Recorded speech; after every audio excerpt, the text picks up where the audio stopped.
Part I: the game, what you are actually doing. Part I: the game, what you are actually doing. In October 2010 in Toronto, in a hall called Roy Thompson, Christopher Hitchens debated Tony Blair on the proposition religion is a force for good in the world. Hitchens had been diagnosed with stage 4 esophageal cancer 4 months earlier. He had lost most of his hair. He looked 10 years older than he had the year before. His voice had thinned. He could no longer drink, which had been a structural feature of his social life for 40 years.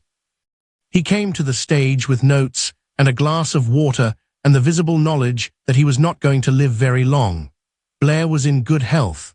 Blair had been Prime Minister of the United Kingdom for 10 years. Blair had access to professional debate coaches, to research staff, and to the polished vocabulary of contemporary religious moderation, which is the vocabulary best suited to winning audiences who believe themselves to be reasonable. Hitchens won. He did not win on points in the way debaters score one another in formal competition. He won in the only way that mattered. He changed minds. The audience was polled before the debate and again afterward. Religion-favorable opinion declined. The shift was substantial and measurable and reported in the press. The clips continued to circulate for the next decade and a half and continue to circulate now. Hitchens died 14 months later. The debate is one of the things he is most remembered for. Blair, on stage, behaved exactly as a man does when he believes he is in a contest of arguments. He stated his position. He defended it against Hitchens's attacks. He attempted, where opportunity arose, to attack Hitchens's position in turn. Hitchens did something different.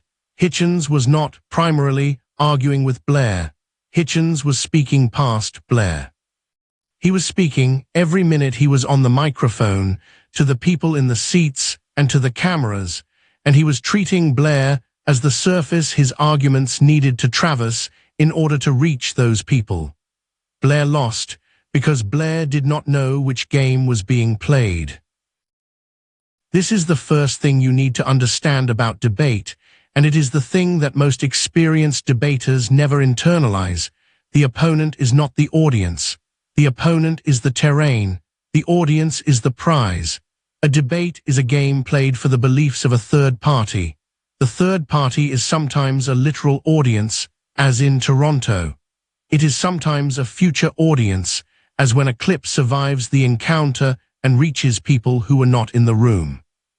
It is sometimes a single person whose mind you are trying to change, your colleague, your spouse, the senior partner in the meeting, but even then you are not arguing with them.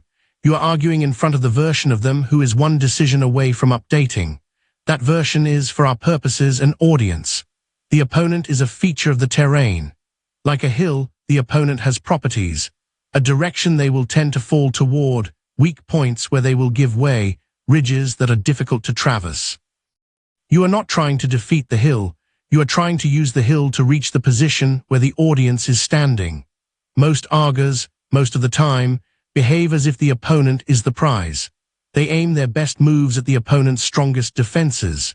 They feel pleasure when they have made the opponent uncomfortable, and shame when the opponent has made them uncomfortable, as if these feelings tracked anything that mattered. They scan the opponent's face for the signs of having landed a blow. They are, in a sense that ought to be embarrassing once you see it clearly, in love with the opponent, because love and combat are both what we do when the other person is the center of our attention. The audience is not the center of their attention. So the audience watches them argue with somebody else, and the audience updates accordingly. This person is not interested in me. The audience moves toward the person who is interested in them. This is what Hitchens understood, and Blair did not. There are, in any debate, 3 distinct audiences. They have different beliefs, different attention budgets, and they update on different signals. Knowing which one you are speaking to at any given moment is one of the signature skills of the master debater. The first audience is the opponent. The opponent will rarely be persuaded by anything you say. They came in with a position they have publicly committed to. They have status and ego invested in the position.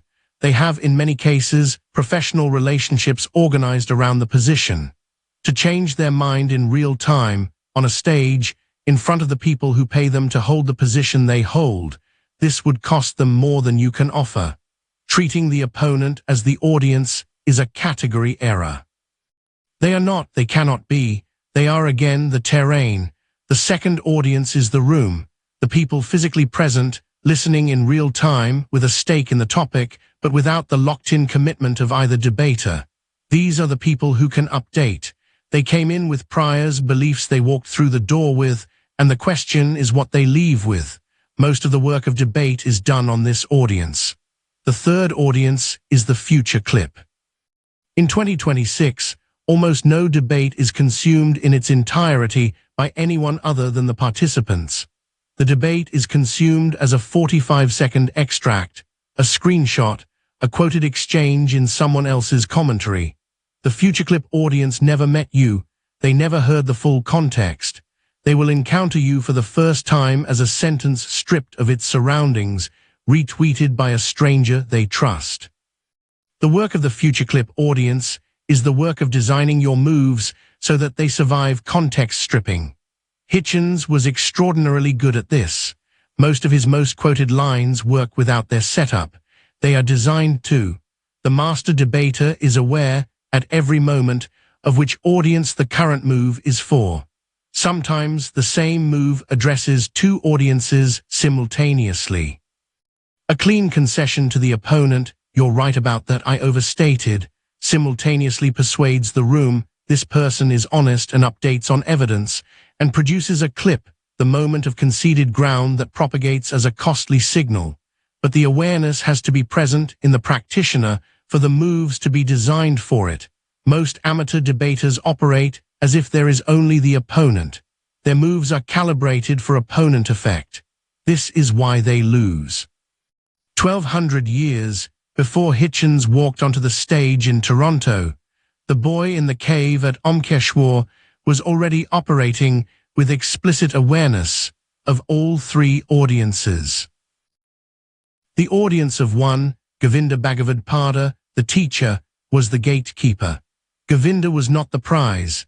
He was the ridge that needed to be crossed in order for the boy to reach what came after.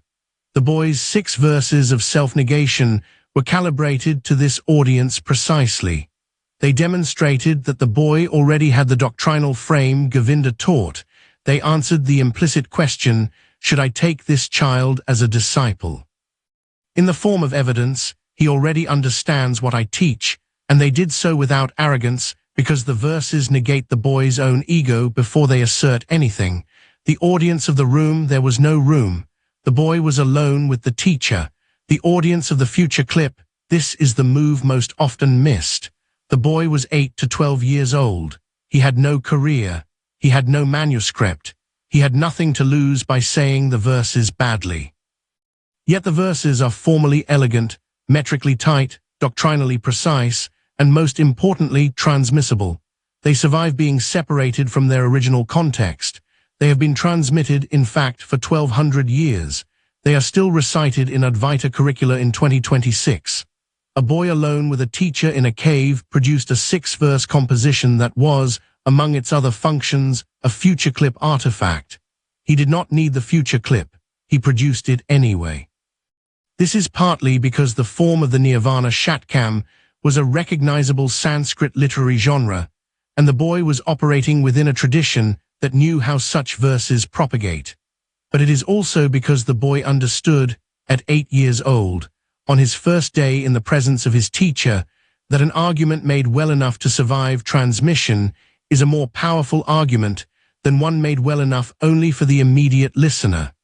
This is the deep principle. Every move in a debate has a value to each of 3 audiences. The optimal move is the one with the highest combined value. Most moves chosen by most arguers maximize opponent effect, which is the audience that almost never updates.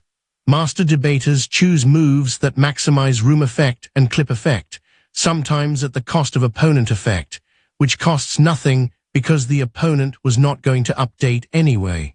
The deep principle has a corollary. When you are speaking, the question to ask yourself is not, will this defeat my opponent?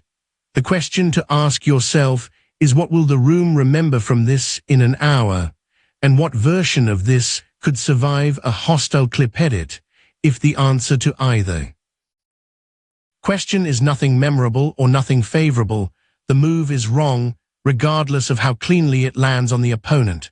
The map can be done in 15 minutes for a casual encounter and an hour for a serious one. It is the cheapest preparation move in the entire book. It is also, in my experience, the move that most reliably distinguishes the people who win debates from the people who feel they won debates. The two are not the same. Here is something else worth knowing. The audiences I have just described are not symmetric in their costs. Producing a large effect on the opponent, a public reversal, an explicit concession, a humiliating exit, is enormously expensive.